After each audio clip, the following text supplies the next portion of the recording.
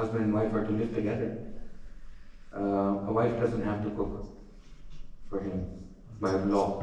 She doesn't have to clean the house. She doesn't have to do many things by law. She doesn't have to do it. And a man likewise doesn't have to do many things.